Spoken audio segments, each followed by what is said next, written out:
नमस्कार दोस्तों, स्वागत है आपका हमारे official YouTube channel GS by Neeraj sir में। कैसे हैं आप सब? मैं उम्मीद करता हूं स्वस्थ होंगे, मस्त होंगे, अपनी तैयारी में व्यस्त होंगे। बट आज की जो क्लास है इसमें बहुत सारी गुफाएं हैं, एक साथ हम लोग देखने का प्रयास करते हैं। चाहे वो एलोरा गुफा हो, अजंता गुफा हो, बादामी गुफा हो, सिगरिया गुफा हो, ये सब कुछ गुफाएं हमने पढ़ रखी हैं। जो शेष बची गुफाएं हैं सभी को आज हम लोग देख लेंगे। एलोरा गुफा देखेंगे, अजंता देखेंगे, एलिफेंटा देखेंगे, तंजौर देखेंगे। तो इन सारी गुफाओं को देखने का प्रयास करते हैं। हमें उम्मीद है कि आप लोग पेन पेपर उठा के बैठे होंगे। सित्तनवासल गुफा हम लोग पढ़ चुके थे, बाघ गुफा हम लोग पढ़ चुके थे। सित्तनवासल गुफा बेटा कहाँ पड़ती है? तो तमिलनाडु में पड़ती है, तमिलनाडु में पड़ती है। और जो बाघ गुफा है वो कहाँ पड़ती है? तो आप जानते हैं ग्वालियर मध्य प्रदेश में पड़ती है, यानी MP में पड़ती है। आइए आज हम लोग देखते हैं, अब आगे बढ़ते बढ़ते चलेंगे एलोरा गुफा के बारे में। एलोरा की अगर बात करें तो सबसे पहला यही पूछा जाता है कि किस राज्य में स्थित है। तो औरंगाबाद जिला है, महाराष्ट्र राज्य है। महाराष्ट्र राज्य के औरंगाबाद में स्थित है। औरंगाबाद से 29 किलोमीटर तथा अजंता से 135 किलोमीटर दूर स्थित मानी जाती है। ये according to doctor Rita Pratap हम बता रहे हैं आपको, ठीक है, कितनी दूरी पे स्थित है। एलोरा का पुराना नाम या स्थानीय नाम क्या है? तो वेरूल है। ये बहुत बार पूछा गया है कि एलोरा गुफा किस नाम से जानी जाती है। तो पहले इसका क्या नाम हुआ करता था? तो इसे वेरूल के नाम से जानते थे। आगे अगर बढ़ें तो कहा जाता है कि एलोरा में बौद्ध, ब्राह्मण और जैन ये तीनों धर्मों के डाटा मिलते हैं। एलोरा में बेटा 34 गुफाएं पाई जाती हैं और 34 गुफाओं में तीनों धर्मों का समावेश है। बौद्ध धर्म से संबंधित गुफाएं हैं, जैन धर्म से संबंधित गुफा है और ब्राह्मण धर्म से भी संबंधित गुफा पाई जाती है। तो तीनों धर्मों का संगम यहाँ दिखाई देता है। क्वेश्चंस कई बार पूछा गया, सीधे सीधे यही इसलिए बताया जा रहा है। आगे बात करें तो अगला पॉइंट कहता है एलोरा में कितनी गुफाएं हैं? वही हमने बताया 34 गुफाएं हैं। तो 34 गुफाएं पाई जाती हैं, बहुत बार पूछा जाता है। अच्छा, 34 गुफाओं में बौद्ध धर्म से कितनी गुफाएं हैं? तो 1 से 12 तक की संख्या की सभी गुफाएं बौद्ध धर्म से संबंध रखती हैं। 13 से 29 तक की गुफाएं किस धर्म से संबंध रखती हैं? तो गुफा संख्या 13 से 29 तक का जो संबंध है वो ब्राह्मण धर्म से है। जबकि अगर बात करें 30 से 34 तक की गुफाएं किस धर्म से संबंध रखती हैं? तो गुफा संख्या 30 से गुफा संख्या 34 का जो संबंध है वो एलोरा में जैन धर्म से संबंध है। तो तीनों धर्मों का समावेश आपने देख लिया। 1 से 12 तक का है बौद्ध, उसके बाद आता है 13 से 29 तक का ब्राह्मण, फिर 30 से 34 तक का जैन धर्म से संबंधित गुफाएं आ जाती हैं। बेरूल पुराना नाम होता है। अब निर्माण की बात होगी कि एलोरा का निर्माण किस सन में होता है। तो एलोरा गुफा का निर्माण जो है 9वीं शताब्दी से लेकर के 12वीं शताब्दी के मध्य हो जाता है। तो एलोरा कितने साल हुआ बने अभी? तो आप देख सकते हैं 12वीं शताब्दी के बाद ये कौन सी शताब्दी चल रही है, जोड़ घटा के आप जान सकते हैं एलोरा कितनी पुरानी गुफा है। कहा जाता है इस प्रकार 900 वर्षों में एलोरा का कार्य प्रारंभ हो जाता है। तो 900 वर्षों तक एलोरा में काम चला, 9वीं से 12वीं यानी 900 वर्षों तक एलोरा में काम चला। एलोरा बनके तैयार हुई 34 गुफाओं में, ठीक है। एलोरा का सर्वाधिक प्रमुख जो है मंदिर, जिसे हम लोग भगवान शिव का कैलाश मंदिर कहते हैं, यही प्रसिद्धि का कारण माना जाता है। कई बार एग्जामिनर पूछ चुका है कि एलोरा के प्रसिद्धि का कारण क्या है? तो कैलाश मंदिर है। कैलाश मंदिर किस गुफा में है? तो गुफा संख्या 16 में स्थित है।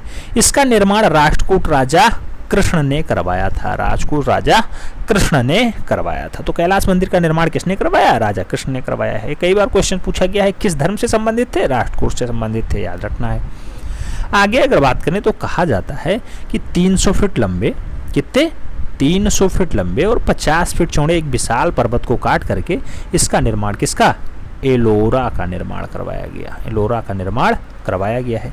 इस गुफा में 30 लाख लोगों ने कार्य किया है। ऐसे नहीं 900 वर्षों तक काम चला है, 900 साल लगे हैं बनने में। तो 30 लाख लोगों को यहाँ पे मजदूरी भी मिली है, जो है नौकरी भी मिली, रोजगार भी मिला है।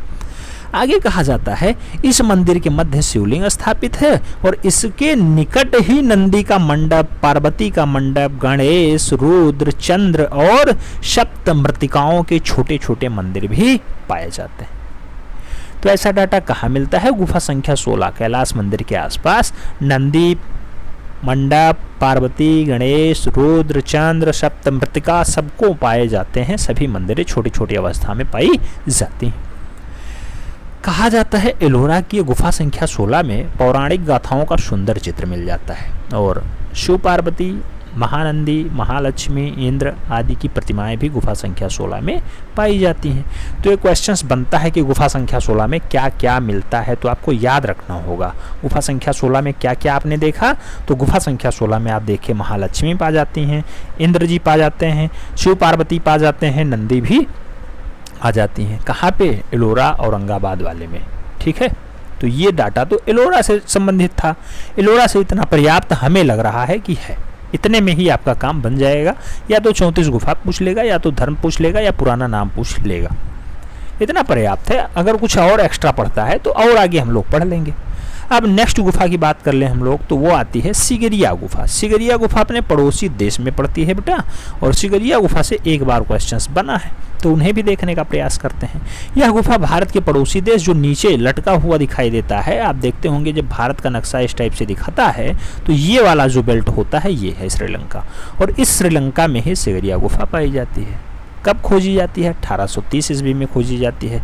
एक ब्रिटिश काल के फौज अधिकारी घूमते घूमते वहाँ पहुँच जाते हैं तो उसे खोज देते हैं। आइए देखते हैं अच्छे से। सैकड़ों वर्षों तक गुमनाम अवस्था में पड़ी रहने वाली, असुरक्षित रहने वाली, और उसके बाद 1830 ईस्वी में ब्रिटिश फौज अधिकारी के द्वारा सिगरिया गुफा के बारे में थोड़ा सा पता चलता है। तो यही खोजने का बार जब पूछा जाता है कि सिगरिया गुफा को किसने खोजा, तब कहा जाता है ब्रिटिश फौज अधिकारी थे, उन्होंने खोजा था। सिगरिया गुफा के चित्रों को अजंता चित्रकारी से काफ़ी मिलते जुलते बताए जा रहे हैं, यानी सिगरिया गुफा में जो है अजंता चित्रकारी के भांति ही चित्रण दिखाई देते हैं। 1889 ईस्वी में मिस्टर मोरे ने सिगरिया के कई चित्रों की प्रतिलिपियां तैयार की। बाद में श्रीलंका के पुरातत्व विभाग ने 1895 से 1905 ईस्वी तक इन चित्रों को संरक्षित कराने के लिए कई प्रकार के कार्य करवाए। चित्रों से जाली से ढक दिया गया जैसे, और जाली तार को बनाई गई थी। तो चित्र को जब डाली से ढक दोगे तो थोड़ा सा सुरक्षित तो हो जाएगा, क्योंकि चित्र बाद में कोई खुरेच नहीं सकता, उसे तोड़ नहीं सकता जब जाली लगी रहती है, तो इससे थोड़ी सी सुरक्षा बढ़ जाती है। आगे अगर बात करें तो कहा जाता है कि 1967 ईस्वी में चित्रों में एक भाग जो है दुर्भाग्यवश गिर पड़ा, और जिसकी सुरक्षा हेतु भारत तथा विदेशों से सुरक्षा विशेषज्ञों की सेवाएं ली गई। तो था तो ये सिगरिया में, सिगरिया कहाँ पड़ता है? श्रीलंका में, लेकिन भारत भी इसमें मदद किया कि इनके जो है पुराने डाटा हैं इन्हें सुरक्षित रखा जाए। आप जानते हैं आर्किटेक्चर विभाग इस पर बहुत तगड़े से काम करता है सुरक्षा देने के लिए, पुरातत्व विभाग भी इस पर काम करता रहता है। तो भारत सरकार भी अपना जो है सहायता पहुँचाई थी, सेवाएँ ली भी गई थी। कश्यप प्रथम के अनुसार इन चित्रों का निर्माण काल 473 ईस्वी से 491 ईस्वी के मध्य माना जाता है। कश्यप फर्स्ट के अकॉर्डिंग कहा जा रहा है। श्रीलंका के प्राचीन चित्रण ठिकानों का उल्लेख आचार्य बुद्ध घोष ने 5वीं शताब्दी में रचित। आचार्य बुद्ध घोष ने क्या लिखा है? आचार्य बुद्ध घोष ने लिखा है विशुद्धग्म नामक ग्रंथ में जो है इन्होंने बताया है कि 4वीं-5वीं शताब्दी में है। लेकिन चित्रों के प्राचीन अवशेष जो है सिगरिया गुफा में ही प्राप्त होते हैं। तो ज़्यादातर जब चित्र जो है सिगरिया गुफा में ही मिलेंगे तो पुराने डाटा ही माने जाएंगे। कोई जाए, चाहे वो मिस्टर मुरे जाएं 1889 में, या फिर कोई ब्रिटिश फौज अधिकारी जाए 1830 में, पता तो उसने लगा लिया, लेकिन इसकी वास्तविकता क्या है, कितनी पुरानी है, कितने साल पुरानी डाटा है, कब बनाया गया था, कौन बनाया, इसके बारे में थोड़ा बहुत संशय हरदम बना रहता है, क्योंकि आप जानते हैं कोई एग्जैक्ट वैल्यू नहीं दे पाता। अब जो क्वेश्चंस बनता है उसे ध्यान रखिए। सिगरिया कहाँ है? श्रीलंका में पूछा जाता है। किसने खोजा या पहली चित्रकारी? तो आप जानते हैं कि मिस्टर मुरे इसके कई प्रतिलिपियां बना करके बाहर लाते हैं। कब? 1889 में। और ये पूछा जाता है सिगरिया में कितनी गुफाएं हैं? तो 6 गुफाएं पाई जाती हैं। यहाँ पे 21 रूपायनी स्त्रियों का चित्र बना है, ये भी कई बार पूछा गया है। 17 और 4 के रेशियो में होता है। पहले कक्ष में 17 आकृति, दूसरे कक्ष में 4 आकृतियां हैं। इस टाइप से 21 रूपायनी स्त्रियों का अंकन मिलता है। पहले कक्ष की नारियां कुछ ज़्यादा लंबी दिखाई गई हैं। जो 17 नारियां हैं वो थोड़े ज़्यादा लंबी दिखाई गई हैं। दूसरे कक्ष की नारियां थोड़ी सी कम लंबी एक दूसरे की अपेक्षा दिखाई गई हैं।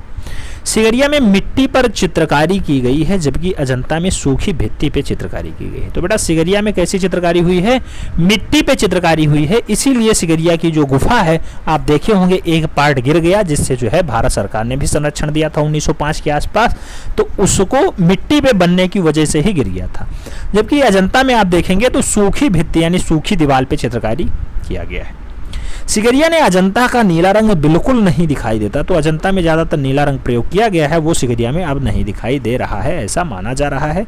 और कहा जाता है कि सिगरिया में नारियों के नयनों की जो पुतलियां हैं वो अलग अलग रंगों में चित्रित की गई हैं। जो 21 रूपायन स्त्रियों का वर्णन है उसके बारे में कहा जा रहा है। कहीं कहीं हल्के पीले रंग तो कहीं कहीं हल्के रंगों में हरे रंगों का भी समावेश दर्शाया जाता है नयनों को बनाने के लिए। तो नयन कहाँ के? सिगरिया गुफा के कौन से? स्त्रियों के लिए। तो ऐसा दर्शाने का प्रयास किया गया है। तो इतना डाटा पर्याप्त है सिगरिया के लिए, जो श्रीलंका में पाई जाती है। अजंता भूति जो है सूखी चित्रकारी के लिए की गई है, जबकि वहाँ पे आप सीधे मिट्टी में डाटा बना हुआ पाएंगे। 6 गुफाएं पाई जाती हैं, ये आपको याद रखना होगा। ये बात हो गई सिगरिया से। अब सिगरिया से अगर इससे डीप कुछ पूछेगा बेटा तो उसे हम लोग आगे देख लेंगे, फिलहाल इससे डीप पूछेगा नहीं, हमें उम्मीद है। सिगरिया सबसे बार जो पूछी गई कहाँ स्थित है ये पूछ ली जाती है, और सिगरिया के बारे में ये पूछ लिया जाता है कितने गुफाएं पाए जाते हैं, तो 6। 21 रूपायन स्त्री कहाँ पाई गई है, तो सिगरिया। बस यही पूछा जा रहा है, यही बार बार पूछा जा रहा है। अगर बहुत जटिल करेंगे तो ये पूछ लेंगे 21 जो है रूपायन स्त्रियों में पहली और दूसरी का रेशियो क्या है, तो 17:4 का हो जाएगा। सिगरिया जो है आप जानते ही हैं कि मिस्टर मुरे जाते हैं तब पहली प्रतिलिपि आती है 1889 ईस्वी में। तो ये सब अगर बहुत डीप पूछते हैं, मॉडरेट पेपर बनाते हैं तो पूछा जा सकता है, अन्यथा इतना पर्याप्त है। ठीक है, आगे फिलहाल अभी एक हम रिवीजन करेंगे, सुपरफास्ट रिवीजन करेंगे, परेशान मत होइएगा। अब हम लोग बढ़ते हैं एक बड़ी गुफा के बारे में, जहां से सबसे ज़्यादा क्वेश्चंस 4-5 प्रश्न एक साथ पूछ लिए जाते हैं। उसका तो और छोर है ही नहीं, कब कहाँ क्या पूछ लिया जाए कुछ कहा ही नहीं जा सकता। जैसे बाग अजंता एलोरा क्वेश्चंस तो बनाते हैं, लेकिन सबसे ज़्यादा क्वेश्चंस अजंता ही बनाती है, आप भी जानते होंगे। तो अजंता को अच्छे से पढ़ने का प्रयास करते हैं। आइए अजंता के बारे में देखते हैं। अजंता गुफा, बड़ा अजंता विश्व प्रसिद्ध गुफाएं कहाँ पे हैं, तो महाराष्ट्र राज्य के औरंगाबाद जिले के केंद्र से 106 किलोमीटर दूरी पर मध्य रेलवे के जलगांव स्टेशन से लगभग 61 किलोमीटर दूर अवस्थित है। क्वेश्चन जो पूछेगा अजंता कहाँ स्थित है, तो कई बार मध्य प्रदेश पूछता है और कई बार औरंगाबाद पूछ लेता है। तो राइट आंसर महाराष्ट्र लगाना है। महाराष्ट्र कहाँ है? महाराष्ट्र राज्य है, औरंगाबाद जिला है। तो मध्य प्रदेश मत लगाइएगा अजंता के लिए, ठीक है। मध्य प्रदेश अजंता के लिए मत लगाइएगा। बाघ गुफा के लिए मध्य प्रदेश राइट आंसर लगाइएगा। बाघ गुफा के लिए मध्य प्रदेश लगाइएगा। बादामी के लिए कर्नाटका लगाइएगा। एलिफेंटा के लिए मुंबई लगाइएगा, याद रखना ये सब। और सित्तनवासल के लिए तमिलनाडु लगाइएगा। एलोरा के लिए फिर महाराष्ट्र ही लगाइएगा, औरंगाबाद ही लगाइएगा, ठीक है। तो ये सब देखना पड़ेगा, तब जाके डाउट क्लियर हो पाएगा। अगर बार बार आप कंफ्यूजन में रहेंगे तो थोड़ी सी दिक्कत हो सकती है, इसलिए इससे बचने का प्रयास करिएगा, ठीक। आगे अगर बढ़ें तो कहा जाता है कि अजंता तीर्थों से 6.5 किलोमीटर पहले फरदापुर ग्राम है, जहां होकर के दर्शकों को इस गुफा के दर्शन के लिए जाना पड़ता है। तो फरदापुर ग्राम से होकर के दर्शक जाते हैं अजंता के लिए। अजंता की गुफाएं हरि श्रृंगार से आच्छादित मनोरम एकांकी घटनाओं में स्थित हैं। एक बार ये पूछा गया कि अजंता नामक गुफा का सबसे पुराना प्रमाण किस ग्रंथ से मिलता है। तो सबसे पुराना जो प्रमाण मिलता है वो महामयूरी से मिलता है, महामयूरी ग्रंथ से मिलता है। आगे अगर बात करें तो कहा जाता है कि यह घाटी सतपुड़ा से क्रमशः 7 कुंडों में गिरती हुई बाघोर नदी, ये पूछा गया क्वेश्चन से, बाघोर नदी पहाड़ियों को काटती हुई इसके पैरों में सांप की तरह लौटती हुई कमान की तरह मुड़ गई है। बाघोर नदी के घुमाव से घाटी के रूप में अर्धचंद्राकार समान बन गया है। इसके बाएं या उत्तर की ओर एक मोड़ पर लगभग 250 फुट ऊंची पहाड़ी खड़ी हुई है, और इसी पहाड़ी में से कहा जाता है कि इसी पहाड़ी में से अर्धचंद्राकार पंक्ति में ये गुफाएं काट काट करके बना दी गई। कौन सी गुफाएं? अजंता गुफाएं, ऐसा माना जाता। अजंता की ये गुफाएं वास्तुकला, मूर्तिकला, चित्रकला का उत्तम संगम माना जाता है। तो अजंता के लिए वास्तुकला, मूर्तिकला और चित्रकला तीनों का समावेश मिलता है, इसलिए अजंता ही सबसे महत्वपूर्ण होती है। आप देखते होंगे हर जगह अजंता के ही क्या दिए जाते हैं, उदाहरण दिए जाते हैं। जैसे अभी आपने सिगरिया गुफा देखा तो वहाँ पे भी कहा गया कि अजंता की तरह ही चित्रकारी की गई है, अजंता की तरह ही यहाँ पे मूर्तिकारी की गई है। तो ये सब डाटा अजंता के उदाहरण इसलिए दिए जाते हैं क्योंकि अजंता बहुत पुरानी गुफा मानी जाती है और बहुत अच्छी और साफ साफ गुफाएँ मानी जाती हैं, जहाँ यहाँ पे 30 गुफाएं स्थित हैं। और धर्म भी आप जान लीजिए कि अजंता का धर्म कौन सा है, अजंता कौन से धर्म से संबंध रखती है। तो सबसे ज़्यादा डाटा यहाँ बौद्ध धर्म से मिलेगा आपको, तो बौद्ध धर्म लगाना पड़ेगा। आगे बात करते हैं। तो चीनी यात्री जो बौद्ध धर्म का था, युवांड चावांड में भी अपनी पुस्तक ट्रेवल इन इंडिया में अजंता की कलाओं को खूब प्रशंसा के साथ लिखता है। इसी प्रकार चीनी यात्री फाहियान ने भी सन 398 ईस्वी में इन कला के मंदिरों का उल्लेख किया। सम्राट हर्ष के समय बाणभट्ट ने भी इन गुफा चित्रों को वर्णित किया है, वह भी अजंता के ही समान मानते हैं।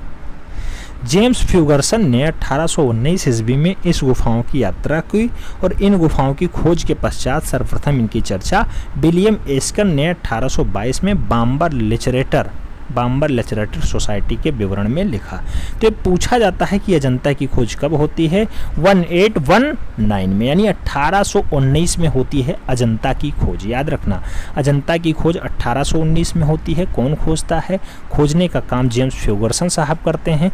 एक गुफा और खोजी गई थी जो 1818 में खोजी गई थी, उसका नाम क्या था?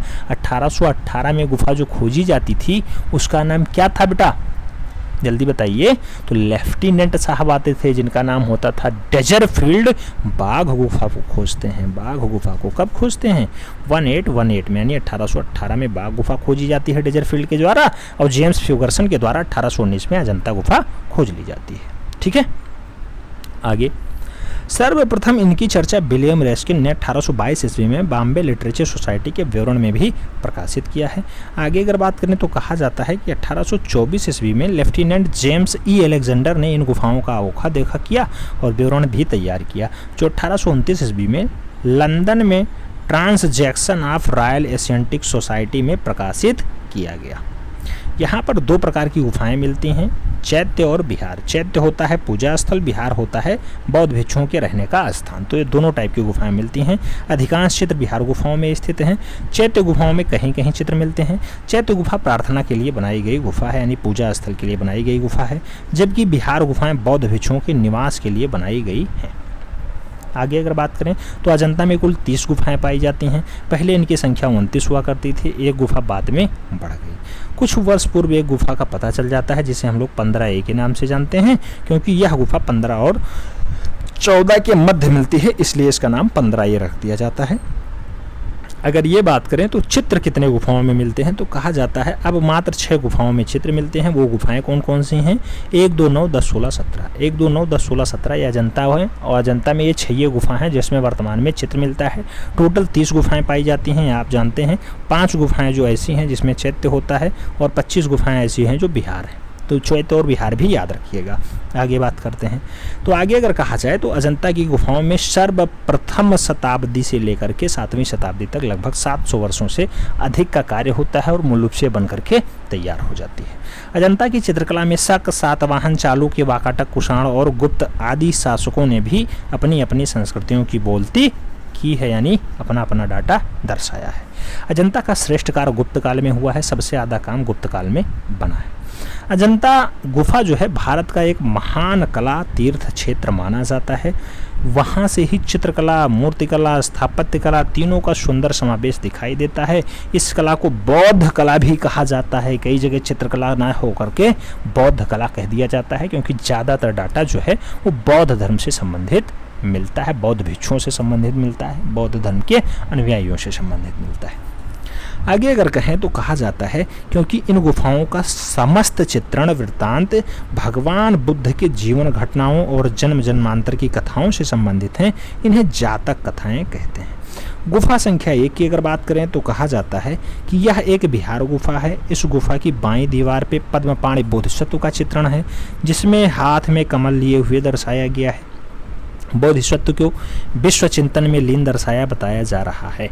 बोधिसत्व पद्मपाणि बहुत बार पूछा गया किस गुफा में है, गुफा संख्या 1 में है। इस गुफा का दूसरा चित्र मारविजय है। मारविजय का चित्र है जिसके मध्य में निर्विकार भाव से भगवान बुद्ध बैठे हुए हैं और चारों ओर मार की सेना उन्हें अनेक प्रकार का प्रलोभन देने के लिए बैठी हुई है, ऐसा दृश्य भी बनाया गया है।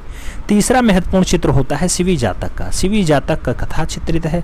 राजा शिव ने कबूतर के रूप में अग्निदेव को बाज रूपी धारण करके इंद्र से उनके प्राणों की रक्षा की थी, ऐसा माना जाता है। और तराजू में एक पलड़े में कबूतर को रखा जाता है, उसके वजन के बराबर अपने जांघ का मांस तौल करके उसके जो है उदारता को जो है बाज को दिया जाता है। जांघ के बराबर मांस, कबूतर के बराबर का अपना जांघ का मांस कटवा करके राजा साहब देते हैं और बाज खाता है। इस टाइप से उन्होंने बाज की रक्षा की है, तो उसे शिवी जातक कहा जाता है। ऐसा भी दृश्य यहाँ दर्शाया गया है। ये गुफा संख्या 1 की बात हो रही थी।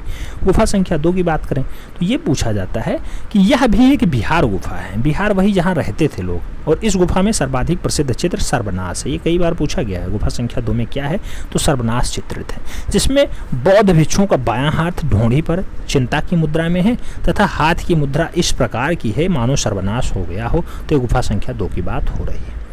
बुद्ध जन्म के एक अन्य अंग में भी माया देवी का अंकन हुआ है। माया देवी कहाँ पे है, गुफा संख्या 2 में है। नवजात शिशु इंद्र की गोद में है। इससे अतिरिक्त महाहंस जातक भी गुफा संख्या 2 में दिखाया गया है। विदुर पंडित जातक भी दिखाया गया है। क्षमा याचना भी गुफा संख्या 2 में दर्शाया गया है। तो याद रखिएगा, ये जो जातक लगे हैं, महाहंस जातक हो, विदुर पंडित जातक हो, ज़्यादातर जातक कन्फ्यूज कर देते हैं। तो जातक को एक साथ हम लोग पढ़ लेंगे। फिलहाल यहाँ भी आप देखने का प्रयास करिएगा। कई बार ये गुफा संख्या 2 में होते हैं, कई बार गुफा संख्या 10 में हो जाते हैं, कई बार गुफा संख्या 17 में हो जाते हैं। तो ये थोड़ा बहुत कंफ्यूजन रहता है। आगे हम लोग बात करें तो गुफा संख्या 9 की बात आती है। गुफा संख्या 9, गुफा संख्या 9 में क्या है, यह एक चैत्य गुफा है जो भिक्षुओं द्वारा पूजा पाठ हेतु बनाई गई है। गुफा के बाहर की ओर भगवान शिव की प्रतिमा यानी भगवान की प्रतिमाएं उत्कीर्ण हैं। इन गुफाओं में हीनयान और महायान दोनों मतों से संबंधित चित्र मिलते हैं। गुफा संख्या 10 की बात कर लेते हैं तो कहा जाता है यह एक चैत्य गुफा है। चैत्य मतलब होता है पूजा स्थल वाली गुफा, और यह गुफा सातवाहन काल में निर्मित हुई है। तो ये पूछा जाता है गुफा संख्या 10 का निर्माण किस काल में हुआ है, तो सातवाहन काल में हुआ है। षडदंत जातक का प्रसिद्ध चित्र इस गुफा में है और गुफा संख्या 17 में भी चित्रित है। तो आप देख सकते हैं जातक लगा हुआ शब्द है। षडदंत जातक कहाँ पे है, गुफा संख्या 10 में भी है, गुफा संख्या 17 में भी है। तो ये थोड़ा सा कंफ्यूजन वाले क्वेश्चंस होते हैं। फिलहाल एक क्वेश्चन पूछा जा सकता है, उसको हम लोग सुपर फास्ट रिविजन में भी देख लेंगे, और इंपॉर्टेंट जब परीक्षा तिथि आती है उसके बाद हम इंपॉर्टेंट रिविजन कराएंगे। वहाँ भी जितने ये सब हैं डाटा परीक्षा छपने वाले, उन्हें हम देखने का प्रयास करेंगे। हाथियों की लयात्मकता मुद्रा का बड़ा ही भावपूर्ण चित्रण हुआ है। गुफा की बाएं भित्ति पे राजा के जुलूस का चित्रण है। राजा के जुलूस का चित्रण कहाँ पे है, गुफा संख्या 10 में चित्रित है। तो ये याद रखना होगा। आगे अगर बात करें तो कहा जाता है गुफा संख्या 10 में ही, जिसमें नागराज अपनी रानियों के साथ दासदासियों जो है के साथ जा रहे हैं। श्याम जातक की कथा का भी चित्रण इसी में होता है, इसी गुफा में चित्रित है। इस चित्र में अंधे माता पिता की सेवा करने वाले जो है नवयुवक श्याम की कथा का भी अंकन है, वही श्याम जातक होता है। बोधिसत्व की अगर बात करें तो बोधिसत्व की प्रसिद्ध चित्र भी इस गुफा में है, जिनका दायां हाथ कल्याण और बायां हाथ आशीर्वाद की मुद्रा में उठा हुआ है। ऐसा दृश्य बनाया गया है गुफा संख्या 10 में। तो गुफा संख्या 10 हो गया। इसके बाद आता है गुफा संख्या 16। गुफा संख्या 16 को अगर पढ़ें तो यह बिहार गुफा है। बिहार मतलब रहने वाला स्थान बेटा, तो रहने वाली गुफा थी। बौद्ध भिक्षु यहाँ निवास करते थे। सबसे ऊंची गुफा मानी जाती है। गुफा के मध्य में ही बुद्ध का प्रलंब पाद मुद्रा निर्मित है। एक अन्य चित्रों में बुद्ध का गृह त्याग भी दर्शाया गया है। तो ये क्वेश्चन बहुत बार छपता है। बुद्ध का गृह त्याग कहाँ दर्शाया गया है, तो गुफा संख्या 16 में दर्शाया गया है, जिसमें रात्रि के समय से जो है यशोधरा और राहुल को मूल रूप से सोते हुए छोड़ करके बुद्ध ग्रह का त्याग कर रहे हैं, ऐसा दर्शाने का प्रयास गुफा संख्या 16 में किया गया है। बहुप्रसिद्ध चित्र मरणासन राजकुमारी, बहुत इंपॉर्टेंट क्वेश्चन बेटा, बहुत ही महत्वपूर्ण क्वेश्चन। मरणासन राजकुमारी बहुत बार पूछा गया है, कहाँ पे है, गुफा संख्या 16 में चित्रित है।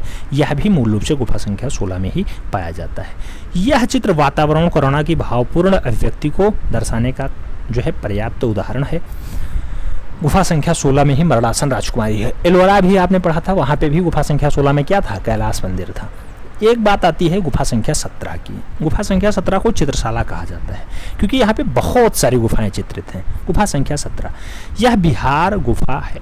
इसमें सभी जो है गुफाओं से अधिक चित्र बने हुए हैं। इस गुफा पर प्रसिद्ध चित्र है राहुल समर्पण। जिसमें भगवान बुद्ध भिक्षा मांगने पर यशोधरा अपने इकलौते पुत्र को समर्पित करते हुए चित्रित दर्शाया गया है। तो भगवान बुद्ध भिक्षा मांगते हैं, यशोधरा अपने पुत्र को समर्पित कर देती हैं भिक्षा के रूप में। ऐसा दृश्य दर्शाया गया है गुफा संख्या 17 में। अजंता की गुफाओं के अन्य चित्रों में नारी के सार्वभौमिक सौंदर्य का जो है प्रतीक रूप दर्शाया गया है। नारी आकृतियों के अतिरिक्त पशु, पक्षी, बेल, पुष्प, पत्ता, तालाब, गंधर्व, किन्नर, वृक्ष, नाग, अप्सरा, गरुड़ आदि का चित्रण भी बहुत कुशलता के साथ किया गया है। तो ये पूछा जाता है नारियों का अंकन अच्छे से कहाँ हुआ है? यहीं हुआ है। नाग, अप्सरा, गरुड़ का चित्रण कहाँ हुआ है? अजंता में ही हुआ है। आगे रंगों की बात करें तो ये सब किस रंग में बनाए गए हैं? तो हिरौंजी, राम रंग और काजल, नील, गेरू आदि रंगों का मिश्रण सुचितापूर्ण दर्शाने का प्रयास अजंता गुफा में हुआ है। रंगों को टेम्परा तकनीकी से लगाया गया है, इसीलिए कहा जाता है सूखी भित्ति चित्रण पे मूल रूप से अजंता में चित्रकारी की गई है। तो अजंता इतना पर्याप्त है बेटा। अजंता में और जो कुछ डाटा, जैसे क्यूरेटर आप जानते हैं 1908 में नियुक्त होता है, 30 गुफाएं होती हैं, मेजर गिल्ड आते हैं तो 1847 में अपनी प्रतिलिपियां देते हैं। ये सब डाटा हम लोग आगे देख लेंगे सुपरफास्ट रिवीजन में। एक ये क्वेश्चंस बनता है कि अजंता में जाली कब लगी? तो जाली लगने का काम जो है अजंता में 1903-4 में होता है, ये याद रखना। क्यूरेटर कब नियुक्त होता है? 1908 में। खोज आप जानते हैं 1819 में। तो इतना डाटा पर्याप्त है अजंता के लिए। अजंता के बाद हम लोग तंजौर गुफा को थोड़ा सा पढ़ लेते हैं। तंजौर दक्षिण भारत वाला बेल्ट होता है, तो इसे भी थोड़ा सा देख लिया जाए। फिलहाल ये आउट ऑफ सिलेबस है, लेकिन क्वेश्चंस बन जाता है, तो इसे भी देखने का प्रयास करते हैं। तंजौर गुफा की अगर बात करें तो 9वीं शताब्दी में विजयालय ने इस वंश का पुनरुत्थान किया था। तंजौर में सर्वप्रथम दुर्गा मंदिर बनवाया गया है। दुर्गा मंदिर का गंधर्व जो है गर्भगृह गोला है और गोल दर्शाया गया है तथा व्यास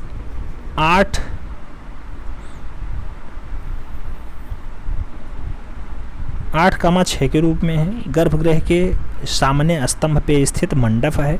मंदिर का विमान जो है अवतलीय पंक्तियों वाला है। मंदिर के द्वार पे द्वारपालों की कलात्मक मूर्तियां दर्शाई गई हैं। तो मंदिर के द्वार पे द्वारपाल कहाँ चित्रित हैं? तो तंजौर गुफा के मंदिर वाले बेल्ट में चित्रित हैं।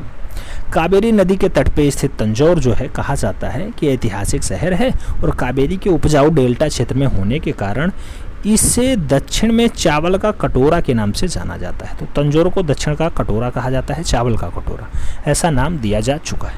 तंजौर में तमिलनाडु के संरक्षकों का आश्रय भी मिलता है, जिसमें यह स्थान कला की दृष्टि से संपन्न बताया जाता है। जब चावल ज़्यादा पैदा होगा तो संपन्न अपने आप हो जाएगा। जहाँ पे उत्पादकता होती है तो वहीं मार्केट ज़्यादा बढ़िया चलता है और वहीं के लोग ज़्यादा जो है संरक्षित होते हैं और ज़्यादा जो है क्या कहते हैं उसे, रिचेज होते हैं। ठीक है, तो यहाँ पे बहुत सारी मंदिरों की रचनाएं भी बताई जा रही हैं कि हैं।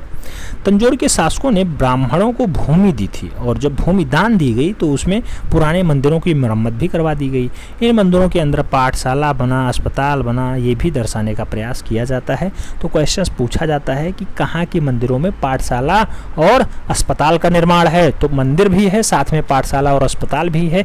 ऐसा दिव्य दृश्य देखने को तंजौर काल में देखने को मिलता है। तमिलनाडु वाला बेल्ट होता है तंजौर का, वहीं देखने को मिलता है। तंजौर का बृहद्रेश्वर नामक शिव मंदिर विश्व प्रसिद्ध है। तो ये पूछा जाता है कि बृहद्रेश्वर शिव मंदिर कहाँ पे स्थित है? तो तंजौर में स्थित है। कई बार तंजौर ऑप्शन में नहीं होता है तो कहा जाता है तमिलनाडु में स्थित है। मंदिर के चारों ओर चहरदीवारी है, जिसमें 90 फीट और 60 फीट ऊंचे 2 विशाल गोपुल बने हुए हैं। मंदिर की पहली मंजिले की दीवार पे शंकर जी हैं। 108 मुद्राओं का प्रदर्शन किया गया है, जो चोल युग के कलात्मक दृष्टांत में सर्वश्रेष्ठ माना जाता है। भगवान शिव को जो दर्शाया गया है वो मूल रूप से कहा जाता है कि चोल काल का सबसे बढ़िया कलात्मक दृष्टांत है। साथ ही संगीत कला को भी उत्तम ज्ञान इन रचनाओं में मिलता है। तंजौर के मंदिर के भित्ति चित्रों पे अजंता तथा दक्खनी शैली का प्रभाव दिखाई पड़ता है। तो कौन सी शैली प्रभावी रही है तंजौर पे? तो दक्खनी शैली रही है और थोड़ा बहुत अजंता शैली भी रही है। तो दक्खनी और अजंता तंजौर शैली पे प्रभावित रही है। क्वेश्चन जो बनेगा, चावल का कटोरा, दक्षिण भारत के चावल का कटोरा किसे कहा जाता है? तंजौर को कहा जाता है। बृहद्रेश्वर शिव का मंदिर कहाँ मिलता है? तंजौर में मिलता है। कौन से मंदिर में पाठशाला और अस्पताल भी साथ में मिलता है? तंजौर मंदिर में मिलता है। तो ये इतना याद रखिएगा, तंजौर इतना पर्याप्त है। ठीक है, आगे बढ़ते हैं। एक डाटा और देख लेते हैं खजुराहो को। बेटा खजुराहो की अगर बात करते हैं तो खजुराहो का मंदिर कहाँ पे है? तो सोया हुआ प्रदेश मध्य प्रदेश में स्थित है, छतरपुर जिले में स्थित है। कई बार ये भी पूछ लिया गया जिला कौन सा है? छतरपुर है। और जिसका निर्माण 9वीं से 12वीं शताब्दी के मध्य माना जाता है। इसमें नागर शैली का उज्जवल स्वरूप दिखाई देता है। चंदेल राजाओं के थाल में मुख्य द्वार पे सोने की झिलमिलाती खजूर आकृतियों के तोरण द्वार थे।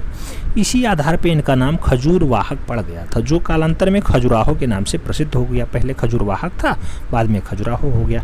खजुराहो में कुल कितने मंदिर हैं? तो 30 मंदिर स्थित हैं। शैव धर्म का कंदरिया महादेव मंदिर भी मूल रूप से यहीं पे है। वैष्णव मत का चतुर्भुज मंदिर और जैन धर्म का पार्श्वनाथ का मंदिर विश्व प्रसिद्ध पाया जाता है। इसके अतिरिक्त वामन और आदिनाथ जैसे आदि का मंदिर भी दर्शाया गया है। कहाँ पे? खजुराहो में। तो डाटा याद रखना बेटा, केवल पढ़ने से काम नहीं हो पाएगा। खजुराहो पड़ गया, पहले खजूर वाहक था, 30 मंदिर थे, कंदरिया मंदिर वैष्णव धर्म का अनुसार है, चतुर्भुज मंदिर जैन धर्म के अनुसार पार्श्वनाथ का मंदिर पाया जाता है। आप जानते हैं आदिनाथ भी पाए गए हैं, वामन भी पाए गए हैं। तो ये सब मंदिर कहाँ पे है? खजुराहो में, यानी मध्य प्रदेश में। ठीक है, छतरपुर जिले में है। आगे बात करते हैं तो कहा जाता है कि 64 योगिनी का मंदिर है। 64 योगिनी का मंदिर भगवान विष्णु को समर्पित है। लाल गुआ मंदिर भगवान शिव को समर्पित है। ग्रेनाइट स्टोन से बना है। कौन सा लाल गुआ मंदिर? ग्रेनाइट स्टोन से बना हुआ है। किस देवता को समर्पित है? भगवान भोलेनाथ को समर्पित है। जबकि जो दूसरे मंदिर हैं ये सैंड स्टोन से बने हुए हैं। सैंड स्टोन से दूसरे मंदिर बने हुए हैं और ग्रेनाइट स्टोन से कौन सा? लाल गुआ मंदिर बना हुआ है। खजुराहो का सबसे प्रमुख और विशिष्ट मंदिर जो माना जाता है वो कंदरिया महादेव का मंदिर माना जाता है। इससे कई बार क्वेश्चंस बना है, इसलिए इसे विशिष्ट मंदिर का योग्यता भी मिल जाती है। इस मंदिर की लंबाई जो है 102 फीट है और चौड़ाई 66 फीट है। गर्भगृह के प्रवेश द्वार पे लता पुष्पों के मध्य ध्यानावस्थित तपस्वियों का चित्र भी खूब बढ़िया से सुशोभित किया गया है। मंदिर के बाह्य भाग में देवी देवता नायक नायिका आदि का चित्र भी दर्शाया गया है। तो कंदरिया महादेव का मंदिर कहाँ मिलता है? खजुराहो में मिलता है। खजुराहो कहाँ पे है? छतरपुर जिले में है, मध्य प्रदेश में पाया जाता है। तो ये डाटा बहुत बार पूछा जाता है। ठीक है, खजुराहो में एक डाटा और देख लेते हैं। जैसे कहा जाता है खजुराहो मंदिर में लगभग 900 रूप चित्रों का उत्कीर्णन मिलता है। तो 900 रूप चित्र कहाँ चित्रित हैं? खजुराहो में चित्रित है। खजुराहो के मंदिर भारतीय कला परंपरा का चरम विकास का द्योतक मान लिया जाता है। तो बेटा खजुराहो इतना पर्याप्त है जो 9वीं 10वीं शताब्दी नहीं 9वीं 12वीं शताब्दी में बना। नागौर शैली का बढ़िया सिर्फ उदाहरण माना जाता है। और जो है खजुराहो मंदिर 900 रूप चित्रों का डाटा भी मिलता है। तो ये था खजुराहो मंदिर से संबंधित डाटा। अब हम लोग थोड़ा सा एलिफेंटा गुफा के बारे में देख लें। एलिफेंटा हो जाए बस समझ लीजिए पर्याप्त हो गया। खजुराहो नहीं, अब एलिफेंटा के बारे में देखेंगे। एलिफेंटा नामक गुफा की रचना अनुमानतः 550 से 900 शताब्दी के मध्य हो जाती है, यानी 550 से 900 शताब्दी के मध्य की गई है। मुंबई के गेटवे ऑफ इंडिया से 10 किलोमीटर दूर समुद्र में एक स्थान होता है जिसे हम लोग एलिफेंटा कहते हैं, जो धारापुरी के नाम से जाना जाता है। धारापुरी किसका पुराना नाम है? तो बेटा धारापुरी पुराना नाम एलिफेंटा का ही रहा है। यह स्थान चारों ओर से समुद्र से घिरा हुआ है। कई बार क्वेश्चंस पूछा गया, शायद एक बार हमने टेस्ट करवाया तो उसमें हम समुद्र से ना घिरा होकर के हमने क्या कहा था, उसे चट्टानों से यानी पहाड़ियों से घिरा हुआ बता दिया था। शायद हमने बताया था एक बार, कमेंट हम बहुत देखे थे उसका, इसलिए हमें लगता है। तो यह स्थान चारों ओर समुद्र से घिरा हुआ है और यह गुफाओं के निकट सागर तट पे स्थित है। हाथी का एक बड़ा मूर्ति था जिसके आधार पे इसका नाम, हाथी का नाम इंग्लिश जानते हैं एलिफेंटा होता है, एलिफेंट, तो उसे एलिफेंटा कहा जाने लगा।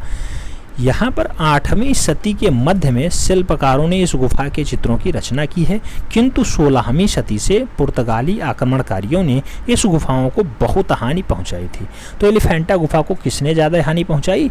पुर्तगाली आते हैं तो वो ज़्यादा थोड़ा हानि पहुंचा जाते हैं। इसे कहा जाता है एलिफेंटा गुफा 129 × 130 फीट के क्षेत्र में बनी हुई है। यह गुफा पहाड़ी को काट करके बनाई गई है। इसके कई प्रवेश द्वार हैं। हैबले के अनुसार एलिफेंटा की मूर्ति कला जो है उपनिषदों के बुद्धिवाद तथा उच्च दर्शन को प्रतिबिंबित करती है। किसके अनुसार? तो हैबले, ईवी हैबले के अनुसार ये डाटा माना जाता है। ईवी हैबले वही जो बंगाल कला स्कूल के पहले प्रिंसिपल बनाए जाते हैं।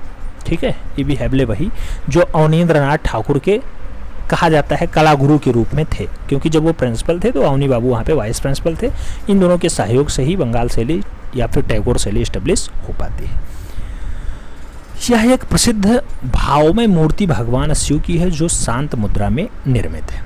इस मूर्ति के 3 चेहरों को बनाया गया है, जिसमें शिव को तीनों रूपों का द्योतक माना जाता है। यह रूप जनन रक्षा और संहार का प्रतीक कहा जाता है।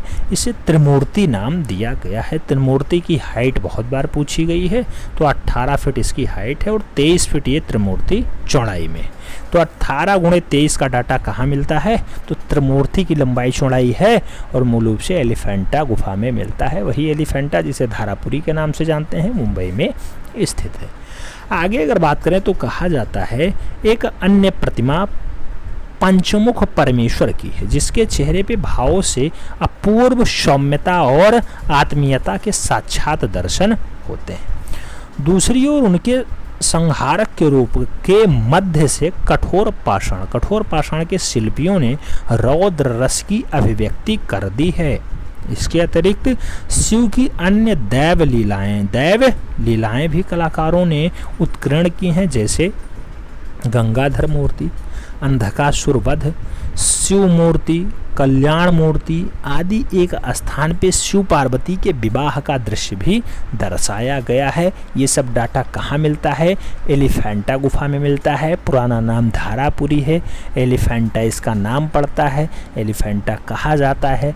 त्रिमूर्ति डाटा यहीं मिलता है। जनन रक्षा यहीं मिलता है। भगवान शिव का अच्छा डाटा मिलता है। शिव मूर्ति मिलती है। कल्याण मूर्ति मिलती है। अंधकासुर वध मिलता है। शिव पार्वती का डाटा मिलता है। ये सब डाटा कहाँ से मिलता है? एलिफेंटा गुफा से मिलता है, जिसका निर्माण 550 से 900 ईस्वी के मध्य हुआ है। तो इतना डाटा अगर आप याद रखते हैं बेटा, तो फिर यहाँ से क्वेश्चंस नहीं फंसेगा, हमें उम्मीद है। अगर फंसता है तो इसे हम सुपर फास्ट रिवीजन में देख लेते हैं, एक बार और देख लेंगे, ठीक है। हमें उम्मीद है कि ये सब कुछ समझ में आ गया होगा, आपको क्लास 8 ज़्यादा समझ में आया होगा। मिलते हैं नेक्स्ट वीडियो में, तब तक के लिए जय हिंद।